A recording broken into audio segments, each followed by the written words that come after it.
Now that we know a few things about building a material, let's try our hand at applying what we've made to a scene. We'll look into doing that using a file named Applying Materials. You can find it in the Working Files folder for this chapter. Let's get started by first creating 3 solid colored materials. We'll do that using 3 completely different techniques to building the skins, which will drive home the point that 3ds Max many times will give you more than just one way to skin the proverbial cat. Using the top left sample slot in the Materials Editor, let's jump up on the diffuse color swatch. To change to the color red, I'll stick to the top 3 ramps on the right, pulling the handle in the red ramp to the right and taking both the green and blue handles to the far left. Let's now select a different sample slot and we'll try a different technique. This time around, to make a bright green, I'll first click in the hue ramp. I'll then adjust the color saturation to the far right, and the value ramp also going to the far right. For the third material, let's do this. Over on the left-hand side of the color selector, we'll make blue. We'll do that by clicking in the blue area of the chart, then adjusting the whiteness slider closer to the top. So there's your 3 colors, each being made in a different way. Okay, when wanting to apply a material onto something in your scene, you've got a couple of different techniques that you can use. The decision as to which one you'll go with is many times determined by how simple or how difficult it is to get a clear shot at that scene object. The easiest way to apply a material is to simply drag and drop the skin from the sample slot directly into the viewport and on top of the object. We'll do that with the torus. We'll grab the red skin in the Material Editor and drag it into the scene. As you drag the material into the viewport, take note of the no sign on the upper left-hand portion of the cursor. This is Max's way of letting you know that it's yet to actually locate something in the scene that it can apply that material to. As soon as your mouse detects being over an object, that no sign will disappear, giving you the green light to then let go of the mouse. When you do, the material's applied. It's pretty straightforward. If you have several objects in your scene selected and you drag and drop to get your skins in place, you'll have an option that will need a decision. Let's select all 5 light blue cylinders and we'll see about assigning the green material. Now you can either select the objects in the view or pick them from the Select by Name list by typing H. I'll do the latter. In now pulling the green material onto the cylinders, watch what happens. A message pops up asking you if you want to apply the material to everything that's currently selected or only to the single object that you actually pulled your mouse onto. For this example, we'll choose Assign to Selection.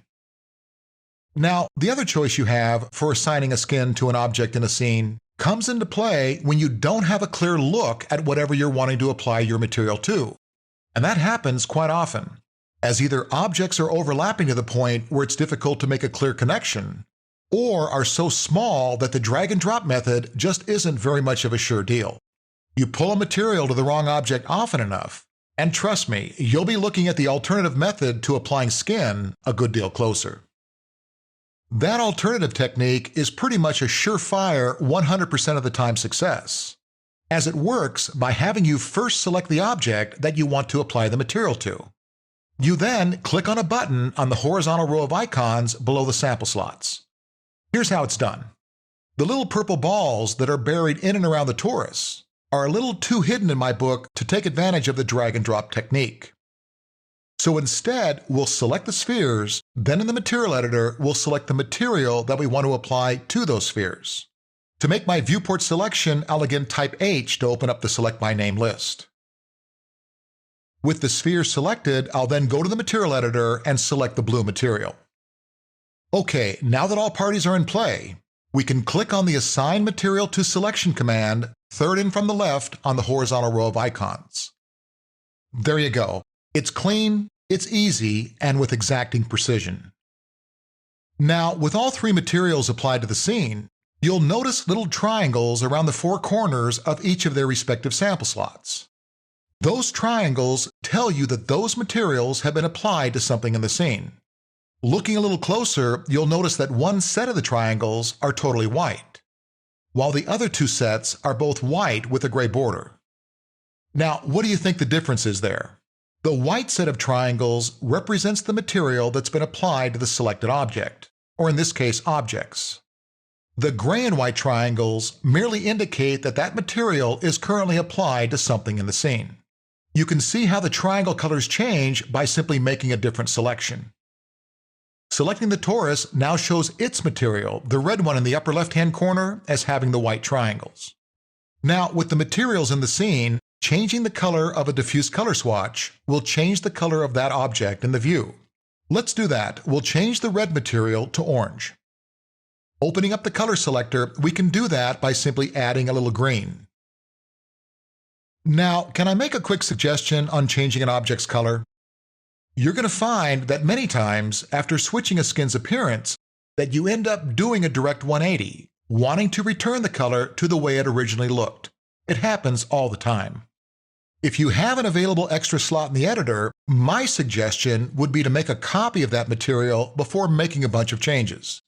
That way, if you ever want to go back to the way things originally looked, you can simply drag and drop the old skin in place. It definitely beats taking the time and effort to having to build the skin over again. Now, if you do that though, copying the material before making changes, just make sure that the one you're working on is the one that's actually in the scene. Let me show you what I mean. Let's take the orange sample slot and copy it directly below. Working on the lower orange ball will now change the diffuse color to yellow. Now, as we do that, notice that nothing in the scene changes, and it ought to make sense why. Take a look at the material that you've been working on, the one that currently doesn't have the triangles in its corners. So you've basically been working on the copy. What you'll want to do instead is select the hot material, the one with the triangles, then change its color to yellow. See the difference? So the bottom line is, when adjusting a material, make sure you're working on something that's actually been applied to the scene. I want you to also notice that applying a material to an object in no way changes the color of its wireframe. No matter what skin an object might have on it, it'll always display in the original wireframe color when being viewed in a non-shaded window. Tap F3 on your keyboard to go to wireframe and you'll see what I mean. You can also see the same result in a shaded view by typing F4 to go to edged faces. So an object's wireframe color is completely different than a material that might be applied to it. And one more quick thing about the sample slots in the editor. When you start running short of clean slots to work with, you can always clean off a sample slot, getting it ready for the next material in a couple of different ways. If you can find a clean gray slot to copy, do just that, dragging and dropping it into position. You can always just hit the Reset Map Materials to Default Settings icon down on the row of buttons below the sample slots. The icon looks like a red X. When the options open up, you'll simply say OK. So there you go with applying materials to a scene. You've got the options, you know the choices. Now, just be sure to use the technique that best fits the job at hand.